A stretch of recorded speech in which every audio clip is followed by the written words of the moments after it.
Hello and welcome back. This is David from the Personal Finance Squad.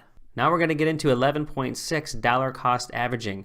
Dollar cost averaging has been a proven investment method for a long time, and it's a very easy thing to follow, and it's been a proven thing to do to help mitigate your money in terms of what you're buying. So the notion is that the market's going to go up and down, right? If you've ever seen the stock market, it patterns. It can go up for a long time, it could go down for a long time, it could be in the middle where things are flat. There's no particular pattern, and timing the stock market is something almost no one can do.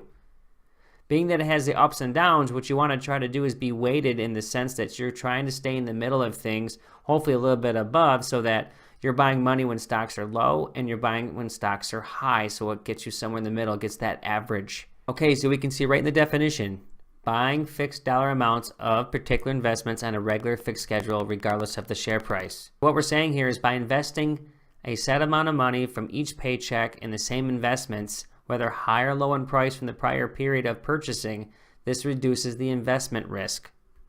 So for example, we see right here, we say in June, let's just say it's June 1st, the current cost per share is $18.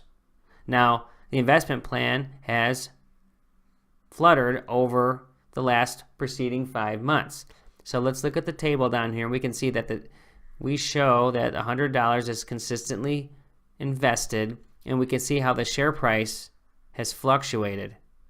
So we have a low of 8 and a high of 20. So that's a really big fluctuation. Typically stocks don't do that, but this is just an example. And you can see here that the shares bought fluctuate along with it. So the higher the price, the lower you're going to purchase, and the lower the price, the more you're going to purchase. So right here at $8, you get 12 and a half shares, and then at $20, you only get 5. But this simple principle shows the same results all the time, and that is, you can see right here we talk about the total number of shares a investor would own is 42.08, regardless of the average price paid for each of those shares because of the consistent purchasing and the share price fluctuation. That means the average share price was $13.20. So in this example, we're saying with the current share price of 18,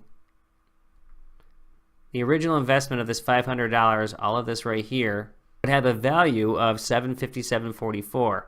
So at this example state and time, you can see that you would actually have a gain of $257.44, because when you're buying at a high price, you're not getting as much value, and when you're buying at a lower price, you get more value. But certainly over time, you want the stock to appreciate, and eventually stocks do on the whole, and that's why you should make money over time. That's why dollar cost averaging should be considered on a long-term basis. Long-term investing is what most financial experts will tell you. Over time, if you look at the appreciation of the stock market, like just looking at the S&P, it has gone up over 8% in its inception, and that's from the early 1900s. So on the whole, this is why dollar cost averaging works. So when it comes to long-term investing, what does that really mean?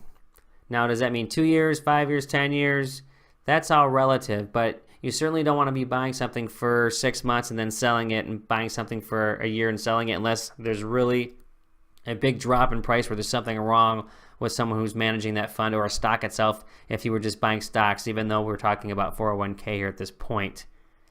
So again, the idea is find some things that you like in your investments, keep an eye on them, but you don't have to do it every day, and just see over time as you put money in and those prices appreciate, you're going to be able to have a nice nest egg that you build. And that's why, again, it takes time. That's why we use the word build. It just takes time. You need to put it over a length of period and allowing it to grow. In this last little piece right here, we're talking about diversifying investment choices. And yes, we've talked about this more than once, and we may mention it again. It's very important to really diversify. We've seen too many times in the squad where people put all their eggs in one basket, and that is investments made between one or few funds or stocks, and that means that's very, very high risk. So if you have a company, say back in the day when Enron went bankrupt, or WorldCom, people lost their entire nest eggs because they put all their money in the stock and it tanked. Back in the days of the automotive companies around the financial crisis time of 2008 and 9, the stock of automotive companies were very low. Ford, I believe, was down to $2 a share at some point. And those people had all their money in there, and a lot of them lost their money, and they never got it back. They never recovered. Because if they have a stock that was worth 35 and they put all their money in there and then it was down to $2, they were in bad shape here. Now, maybe today it's around 18, right? But they still have never got back to this 35. That means they're still 17 bucks short in this little hypothetical example. This is why, again, you want to diversify. So it's very important as you put your funds in, not only do you dollar cost average, but diversify those choices and consistently invest in those. And that is a really great pattern to follow, and it'll probably give you the best, safest way to invest. Okay, so that is going to do it for this section, and then we're going to get into 11.7, and it talks about rules of withdrawing money from a 401k, and they're very important decisions to make when you do such a thing if you're going to take it with a penalty before the rules allow you to do it. We will talk about that further, and we will see you there. Thanks for joining.